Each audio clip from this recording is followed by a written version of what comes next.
12h30 sur TV Vendée. Bonjour et bienvenue dans ce Flash Info du vendredi 24 mai. La production de déchets à domicile correspond en Vendée à 106 800 tonnes collectées, soit près de 131 kg par habitant en 2023, contre près de 136 kg en 2022. Une légère diminution qui devrait s'accentuer cette année avec l'installation de bacs à compost dans chaque ménage.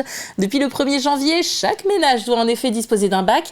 Mais est-ce que tout le monde en a un? Et est-ce que cela permet réellement de diminuer le nombre de déchets à la fin? Mathis Pires a posé la question au président de Trivalis.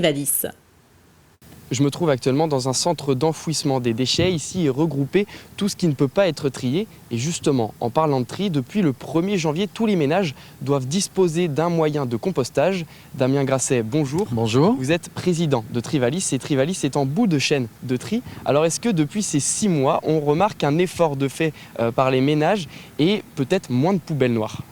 Alors on remarque un effort de fait depuis de nombreuses années déjà, puisque la Vendée est un territoire particulier où la redevance incitative est mise en place aujourd'hui depuis un certain nombre d'années dans certaines collectivités. On a à peu près 70% du territoire qui est couvert par cette redevance incitative. Donc je rappelle le principe de la redevance incitative.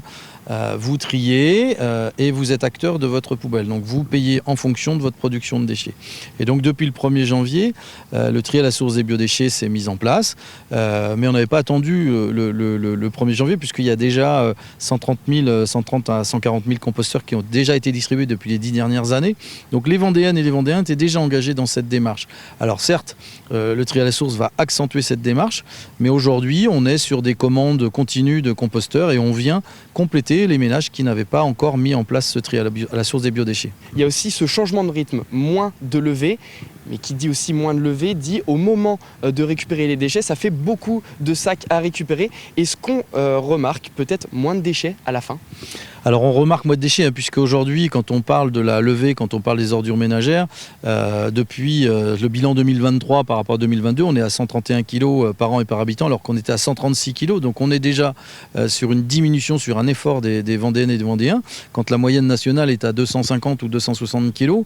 Donc on voit bien que l'effort il a déjà été produit depuis les 10 dernières années. Merci Damien Grasset. On est maintenant à 6 mois du début de ce dispositif. Selon les derniers chiffres de Trivalis, 43% des ménages disposent d'un moyen de compostage. Merci Mathis Pires. La commune de Beaurepaire lance le chantier de revitalisation de son centre-bourg. Il a pour ambition d'améliorer le cadre de vie tout en préservant le patrimoine. Ce projet comprend 3 volets, la construction d'un bar, la piétonisation et la végétalisation de l'espace Saint-Laurent et la restauration du clocher. Le montant des travaux s'élève à 1 650 000 €. Donc l'idée est de créer un espace convivial, de laisser la place aux piétons et nous allons en fait construire un commerce, un bar avec une halle communale. Nous allons aussi en profiter pour rénover notre clocher. On s'attend à ce que les travaux se terminent vers mars 2025. Et le clocher de l'église devrait débuter d'ici 15 jours et se terminerait vers fin octobre 2024. Un anniversaire à présent, celui de Grondin Marine au port du Bec. Créé en 1984, initialement sous l'enseigne GMS, c'est une entreprise familiale spécialisée dans la motorisation marine, implantée dans les principaux ports du nord-ouest vendéen. L'entreprise se porte au-devant des innovations et notamment avec des projets de développement de moteurs fonctionnant à l'hydrogène. Il y a 40 ans, il y avait énormément de pêche à Beauvoir, donc pêche au chalut, pêche au filet, et puis l'ostréiculture. Et c'est vrai qu'aujourd'hui, l'ostréiculture, c'est le marché principal du site du port du Bec. Alors avec un balai quotidien, parce que les ostréiculteurs viennent avec leurs tracteurs, descendent leur bateau, et ils vont sur les parcs et reviennent après la marée. Et c'est là où il faut de la réactivité, il faut être là. C'est-à-dire que dès qu'ils ont le moindre problème, il faut que les gars s'arrêtent, sautent sur leur bateau, les réparent et qu'ils puissent travailler. Donc il y a une vraie traction, je dirais, sur l'ostréiculture pour nous. Joie, c'est le nom bien trouvé de cette belle opération qui s'est déroulée à l'école La Source à la Chapelle-Achard. Joie pour Jeux Olympiques Intergénérationnels École, une journée d'activité entre élèves et seniors de l'association de retraite active de la commune. Un bien joli moment capté par la caméra de Mathis Pires. 3, 2, 1, c'est parti! Top départ pour ces élèves de CM2, une journée sous le signe de l'olympisme, 6 épreuves inspirées des JO et chacun représente son pays. C'est la Jamaïque, parce qu'on est sportif. C'est le Canada.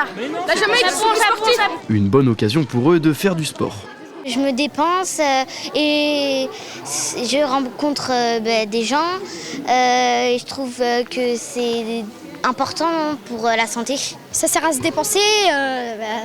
Tu te sens bien après avoir fait du sport. Dans les équipes, les générations se mélangent. Les enfants jouent avec les anciens de l'association de retraite active de la commune, tous motivés pour faire du sport.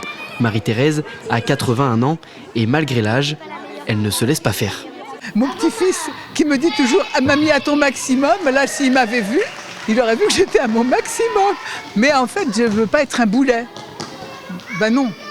Donc oui, je m'accroche. Le mot d'ordre de la journée, s'amuser, mais aussi découvrir les valeurs des Jeux Olympiques et Paralympiques. Ce projet, on l'a appelé Joie, Jeux Olympiques intergénérationnels école.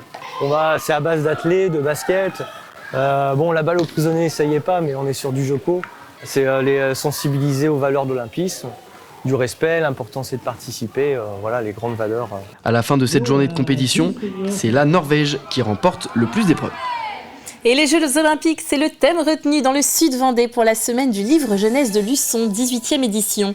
Du 21 au 26 mai, 80 classes participent à cette opération de promotion de la lecture à travers différentes animations.